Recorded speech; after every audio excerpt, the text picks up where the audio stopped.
As this video begins, a title appears. Intro to Accessibility.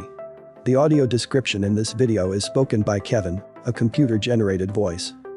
Two women appear in split screen, each speaking from their home offices. On the right, a black woman wears her hair in a bun, geometric glasses, and beaded hoop earrings. On the left, a white woman with long hair and colorful striped earrings speaks first. Welcome, everyone. I'm Amanda Bastoni. I'm an educational scientist at CAST with a focus on accessibility and universal design for learning. And I'm Wendy Bryant. I'm a disabilities coordinator for the Arkansas Adult Learning Resource Center. Our mission in this video is to help you understand what accessibility means and then share some resources available from the National Center on Accessible Educational Materials from CAST. We call it the AEM Center. We set out to make a video series that would help designers of all types, teachers, instructional designers, technology developers, website authors, you name it, to think more about accessibility and how they can proactively design to make things accessible for learners with disabilities. It was important for us to talk and hear directly from people who need accessible materials and technology. So that's who you'll hear and see in this video. We'll meet people who have various types of disabilities like Yocasta and Luis, who have visual impairments.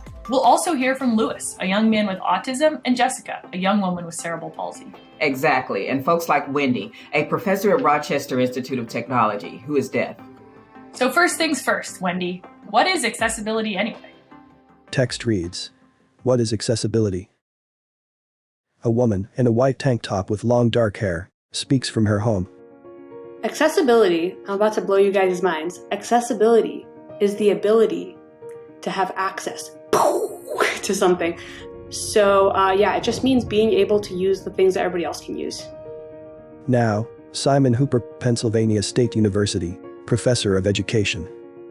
As an educational software designer, I'm frequently told, or I frequently read about, the importance of integrating accessibility into my projects. But to a large extent, what we tend to do is just provide lip service to that.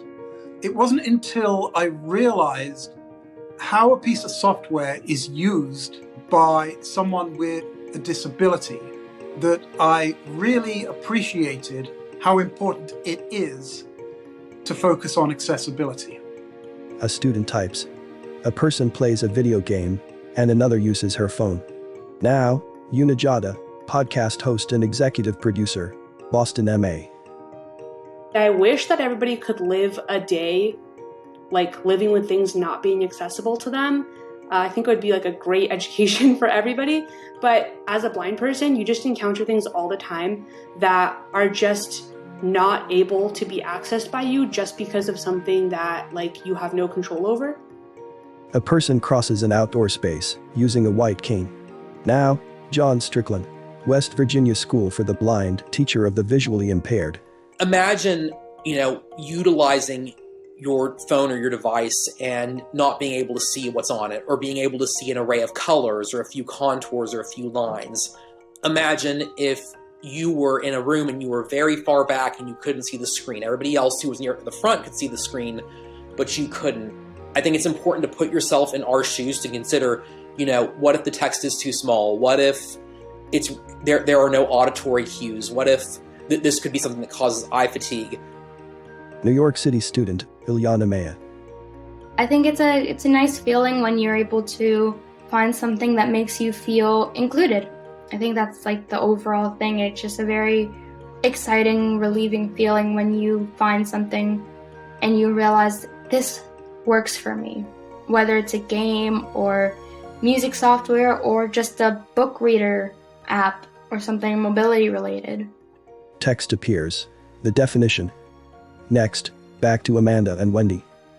Wow, Wendy. Juna's explanation of accessibility is perfect. It's so simple.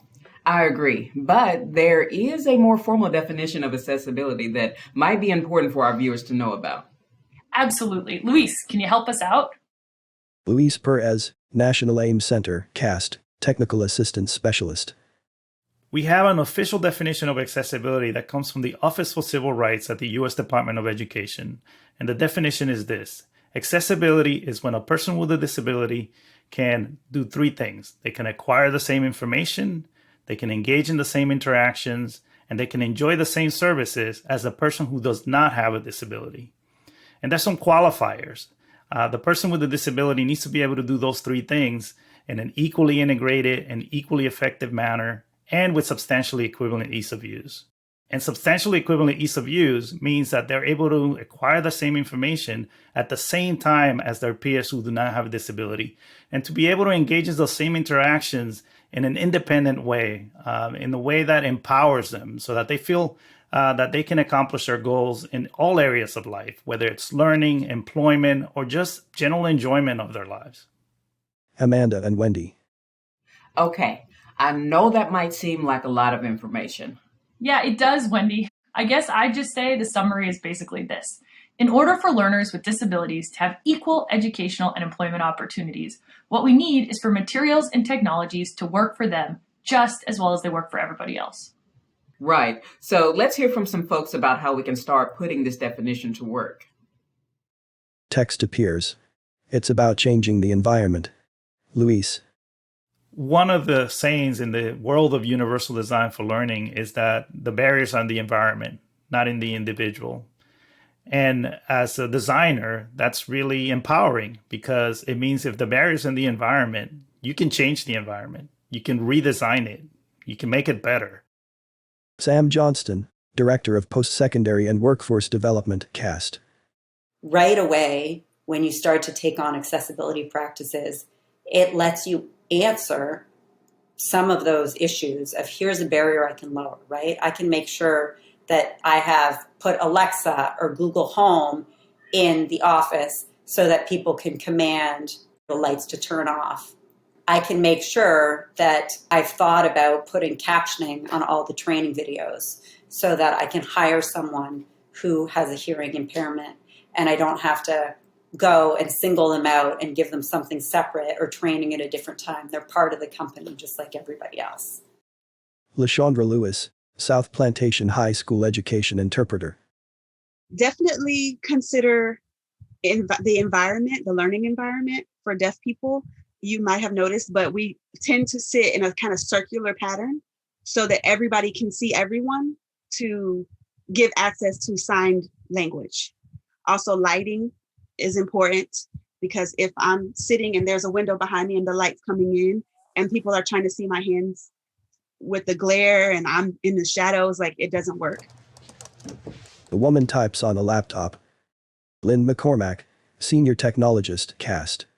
Recently, we actually met with a user on one of the applications that we're building, and that user within a few minutes went in, changed the font to Open Dyslexic, which tells us that he definitely had reading challenges, changed the background into a dark background, and was able to read text and looked at his dad and said, I would have been able to read if I had these tools when I was in school. So how are you going to be able to provide those features? How do you make it easy for them to get to those things and be able to use them and find out what works best for them?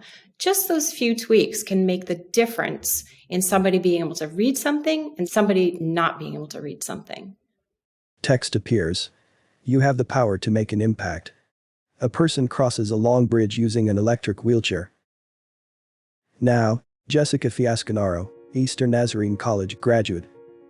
The interesting thing about being part of the disability community, it's the largest minority in the world, but it's also the only minority that you could join at any time. Now, Yocasta Urania, New York City teacher for the blind and visually impaired. Because of the advancements in medicine, people are living longer, which also means that the potential for any individual to become disabled at any given point of their life is higher. And wouldn't it be amazing that if someone became disabled, they could access information just like anyone else because it already exists? A student changes settings on a tablet. Now, Luis. So when we focus on removing barriers in the environment, we create a space where people can live their truth. They can live their full identity. They can enjoy who they are as a person.